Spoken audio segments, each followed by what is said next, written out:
ڕۆژاڵای کوردستانەیە پیرۆز و بلند بیتن لێم دەش کەرکووکێ دەست پێکەین ئەڤروکەش بەر ڕۆژاڵای کوردستانێ ڕەوشەکە تایبەتی ئەمنی چێبووە هێزەکە زێدە ئەمنی لە دەورێ پەیکەرا پێشمەرگەی یا کەرکووکێ کوم بووینە ئەو هێز دژە تیرۆرە عێراقەیە سپای عێراقەیە حەشدا شعبیە و هێزن چالاکیە مەدەنی هەممی کۆم بووینە ڕەوشەکە تایبەت یا شەڕ دروستکردیە هەژمارێکە گەنجێن کورد ئاڵای کوردستانê هەلگرتنە برنە داکولگەل ئالا عێراقê ئالا کوردستانێژی بێخنەت ناو دەستێ پەیکەرێ پێشمەرگەیدا هەژمارەکە زێدە گەنجان خواستنە ئالا کوردستانê بخنەت ناو دەستێ پەیکەرێ پێشمەرگەیدا لێژ بەروێ ئاڵۆزی دەرکەتینە پارێزگارê Kerkûkê jî ilgelwa gencan axiftiye gote Rûdawê Mesûd Zayê ku dê daxwaziyên wan bêne bicihkirin lê rewşiya alûze divê hevahengî bît il gel Bexda.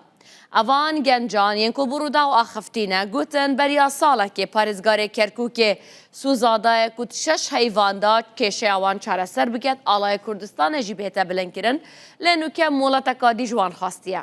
Ew gence dibêjin Kurdan şikû nemaye li Kerkûkê. دوێتن یان ئالا کوردستانê jî gel ئالا Iraqê destê hêza pêşmergeyda destê peykerê pêşmergeyda bêhête bilindkirin yan jî ئالا Iraqê jî ji destî bîne der. Li gor zanyariyên peyamnêrê me.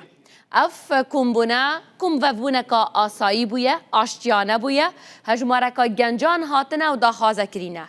Ew ê got nek bû wê çûyne ku êrişê bikene ser û alayê Iraqê daxin. Tinê daxwaziyek bûye.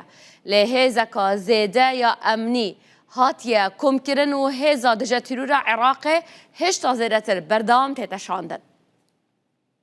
ئەیدە باشە کاکە ئێستاکانە و ئاڵای عێراقەوە لێرە بەدەستە پەیکەری پێشمەرگەیە دەبا ئاڵای کوردستان لە حەیزە هەڵبدرێت دەبزانە خۆیان چیەکەن کار ناتوە دەسەڵخەتە تا ئێستا ئەم جارە داواکارمان لە پارتیە شتێکمان بۆ بکە داواکارمان لەو حەزبانیە شتێکمان بۆ بکە باشە ناچار هیچمانەماوە بێ پارتی بێ خۆی لەم شارەتەوە بگلێنێ ئیش بک بۆ گەنجانی شاری کەرکووک بەسە تەلەفۆنی کرد لە گەرماگوتیان کاکە ئێمە وعدتان پێدەین ئێوە بچنەوە ئێمە ئەو کێشەیە خۆمان حەلیەکەین